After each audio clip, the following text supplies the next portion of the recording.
Ош шаарындагы балдар ойногон аянтчанын сатылышы жергиликтүү тургундардын нааразычылыгын пайда кылды. Жеке ишкерлер үчүн сатылган жерге көп кабаттуу турак үй салынары айтылган, бирок шаар тургундары ага макул эмес. Бүгүнкү күндө бул иш Ош облустук сотто каралууда. Акыйкат чечимди күткөн жергиликтүүлөр колдоруна плакаттарды алып, облустук соттун алдына чогулушкан. Балдар аянтчасына кол салган кала башчылар жоопкерчиликке тартылуусу керек деген эскертишүүдө. Сатылган жерге кимдердин тиешеси бар? Бул тууралуу кезектеги материалда сөз болот. Салиева көчөсүндөгү 4 көп кабаттуу үйдүн жашоочулары дал ушул жерде сатылып кеткенин айтышууда. Айтымында 2013-жылы Ош шаардык мэриясы тарабынан жер аукционго коюлуп сатылып кеткен. Adamların yüzü kalmadı. Kurdun, ele yüzü olup kaldı. Biz pensemene bana oturup... Арыздануучулар жерди мыйзамсыз сатылган деп нааразычылыктарын айтышты. Алар архитектура жана Ош шаардык мэриясын жеке адамдын кызыкчылыгы үчүн саткан деп күнөөлөшүүдө. Маалыматка таянсак, сатылган жерге 9 кабаттуу үй курулаары айтылат. Аталган жерди жашоочулар талашып жатканынын да себеби бар экен. Анткени ал жайга балдар аянтчасын курабыз деп максат кылып жатышыптыр. Ошону бир площадка куруп берген ордуна бизге ошо мындай алдыбызга чоң узун дом салып койгон деп атат. Аэропорттун жолуна сала берсин, микрорайондорду салсын бизге демек. А бул жерге жол жок киргенге. Она домду куруп атканда биз көрүп атабыз. Жол жок. Чоң машиналар кире албай атат, крандар бурала албай атат. Эч кандай балдарыбыз ошо крандардын иштеп аткан крандардын түгүнөн өтүп атат мектепке. Аталган жай буга чейинки жылдарда эле сатылып кеткен. Бул көйгөй менен даттануучулар облустук сотко арызданышкан. 14-мартта болсо нааразы болгон көп кабаттуу үйдүн жашоочулары соттун алдына митингге чыгышты. Karılarda sıylagan adam bolsa bizge o şerdi acıratıp berseler Kudayga çalgasın ele deyimiz balam.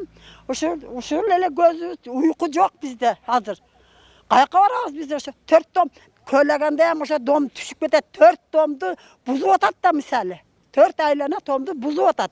Bir adamın gönülü de bir adamın oyu baylığı de uşu de mına 4 domdu жерге çöküp кетет demi. Тургундар кабарлагандай, буга чейин балдар аянтчасын курабыз деп Ош шаардык мэриясынан жерди сураган. Анда жердин астыңкы бөлүгүндө суунун, газдын түтүктөрү бар деп макулдук берилген эмес. Ал эми убакыт өтүп үй салганга уруксаат берилүүсүнө тургундар караманча каршы болушууда. Мына жерге бизге үй түшөт деп декабрдын аягында жаңы жылдын башында билип калдык. Ого чейин биз билген эмеспиз. Булар токтомду чыгарып алышыптыр. Алган адамдын аты Алишер экен, кличкасы Алишер экен, өзү аты Абжапар ушундай экен.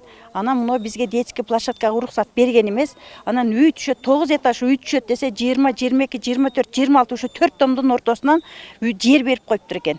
Анан бул мынерге бизге детский площадка кылып бергиле десек, мынерге детский площадканы өзү 20 кылып өлчөгөн, бизге андай кылып эле 3 15 кылып эле куруп берип койду. А буякты көрсө мурун сатылып кеткен экен, ошон үчүн бери канализация бар, труба өткөн, суу өткөн деп бизге уруксат бербеген балдар үчүн. Ош шаардык мэриясынын шаар куруу жана муниципалдык менчик бөлүмүнүн жетектөөчү адисинин маалыматында сөз болуп жаткан жер аукционго коюлуп сатылганын мойнуна алды. Анткени аталган жай көп кабаттуу үйгө тиешелүү эмес дейт. Ал эми жашоочулар айткан 9 кабаттуу үйдүн курулуусуна уруксаат берилбегени маалым болду. Бирок ал жерде 7 пункттан талаптарды аткаруу менен долбоорлоого деп өткөн. Бул деген 7 пункттун бири ошо жергиликтүү жашоочулар жакын жайгашкан аймактагы жителдердин макулдугун алсын деп.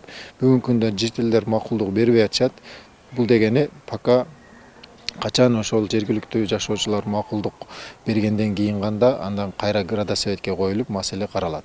Бүгүнкү күндө курулушка эч кандай уруксат берилген эмес.